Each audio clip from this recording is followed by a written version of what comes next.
ኢትዮጵያ ገና ወገቧ ባልጠናበት በዛ ፈታኝ ወቅት ከደጃ ሰፍስፎ የሚጠብቃትን ነጭ ወራሪ ድባቅ የመታችው በህብረቷ እንጂ በሌላ አይደለም። በመንግስት አስተዳደር ያኮረፈ ሁሉ በእናቱ የሚጨክን አልነበረምና ቁርሾውን ትቶ ሀገሬ ሲል እግሩን ለጠጠር ግንባሩን ለጦር አሳልፎ ሰጥቷል። እና ወንድሜ ስንጣላ አንድ ከሌላ ክፉ ኃይለኛ ሲመጣና ሲጣላን እንደገና ደግሞ አብረን ተሰልፈን ያኛውን እንጣላለን። ይሄ ባህል የኛ ኢትዮጵያውያን ባህል ነው።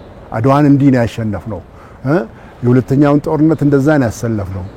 ቅራኔዎቻችን በሙሉ በመስራቅ በኩል የመጣብንን ጠላት እንደዛ ነው ያሳፈርነው። ሰዎች አድዋ ላይ የሞቱት፣ ሰዎች ማይጮ ላይ የሞቱት፣ ሰዎች ባድመ ላይ የሞቱት ትውልድ እንዲቀጥል ሀገር እንዲቀጥል እንጂ ከሞቱ በኋላ ሌላ የሚያገኙት ወረት ክፍያ ስላለ አይደለም።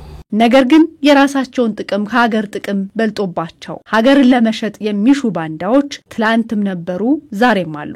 ድሮም ቢሆን ሚዲያው ስላልታዩም እንጂ ባንዳ በየዘመኑ አለ። ሀገርን ኢንትረስት የሚቃወም አጌንስት ናሽናል ኢንትረስት የሚሄድ ድሮንም አለ። እነዛም ተደፍጥጠዋል፣ አፍረዋል። እነዚህም ደግሞ ያፍራሉ። የጣሊያንን ጦር ድባቅ የመታ ክንድ አሁን ደግሞ ድህነትን ድል እንዲነሳበት ይፈልጋል። የድህነት ታሪክ አልቆ ኢትዮጵያ ከተላላቆቿ ጎራ ለመሰለፍ ሌት ተቀን እየተጋሽ ነው። ለዚህ ደግሞ የጀመረቻቸው ትልልቅ ፕሮጀክቶች እማይ ናቸው። የኢትዮጵያ እድገት የማይዋጥላቸው ሆዳደሮች ብሔራዊ ጥቅሟን አሳልፈው ለመስጠት ሲያንዣብቡ እውን እነዚህ አባቶቻችን ልጆች ናቸው ያስብላል። ጠቅላላ የእንጀራ ጉዳይ ነው ብዬ ነው የማስበው ነው። ማንኛውም ምንም እሹ አንስተሽ እሺ የባህር በር እንዴት አሁን የባህር በራችን ጉዳይ ዓለም የተቀበለው ነው። አገራት የተቀበሉት ነው። ጎምቱ የሆኑ የኢትዮጵያ ፖለቲከኞች የተቀበሉት ነው። መንግስት እየሰራበት ያለ ነገር ነው። እንዴት እንጂ አስፈላጊነቱ አልቋል። እንዴት አኳየር እናደርገው የሚለው ብቻ ነው የቀረው። በዚህ ላይ የተጻራሪ አቋም ማሳየት ማለት የሚታዩ ምልክቶች አሉ። ከድሮ ጀምሮ የተጫኑ ፕሮግራሞች እነዛ የተጫኗቸው ሊሆን ይችላል። ወትሮም የእናት ሀገሩን ስም ለሚያጠለሽ አካል ቦታ የማይሰጠው ሀገሬው ለሐሳዊ ትርክት የሚሆን ጆሮም የለውም። በጣም ብዙ ነበሩ። አሁን እያነሱ ወደ 5 ነው ወደ 10 እየገቡ ሄደዋል። እነሱንም የሚሰማቸው የለም። በአንድ ወቅት ወጣቱ ይሰማል፣ የከፋ ሁሉ ይሰማል፣ የመሰለው ሁሉ ይሰማል። በጣም ጥልቅ የሆነ ብዙ ሁላችንም በአንድ ወቅት ላይ ቆም ብለን አይተናል። ግን ደግሞ ሁኔታዎች እዚህ ደረጃ ላይ ሲደርሱ አገሪቷ እየጎላች ፕሬዝዳንቱ ባቀረቡት ሪፖርት ላይ 150 ኮንቬንሽን በአንድ አመት ብቻ ያካሄደች ኢትዮጵያ ባለፈው አመት 150 ኮንቬንሽኖች ያካሄደች።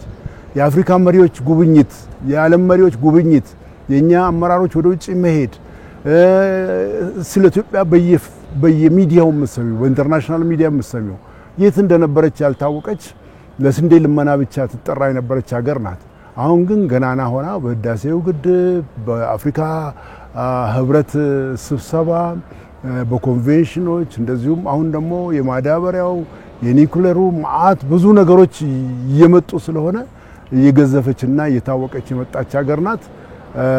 አይመጥንም ከነዚህ ጋር ብዙ ምልስ ማድረግ።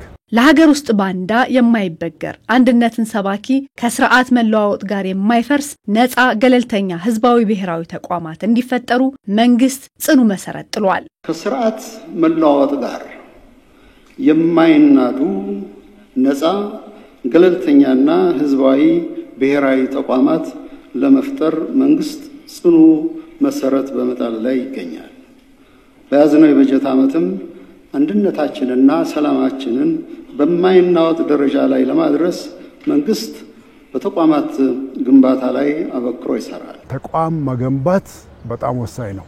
እስካሁን የተሰራው ስራ ቀላል አይደለም። በምንድነው የምትለኪው?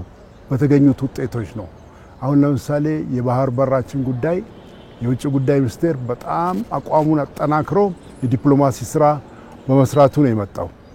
ጠላቶቻችን ሙሉ ለሙሉ ህዳሴን እናፈርሳለን እንወራለን የሚሉት ያፈሩት መከላከያችን በጣም የተገነባና የታነጸ በመሆኑ ነው። ብሔራዊ የጸጥታና የደህንነት ተቋሞችን የሥርዓት ለውጥን የሚሻገሩና የሀገርን ቀጣይነት የሚያረጋግጡ ብርቱ ተቋማት እንዲሆኑ መንግስት በቁርጠኝነት ይተጋል።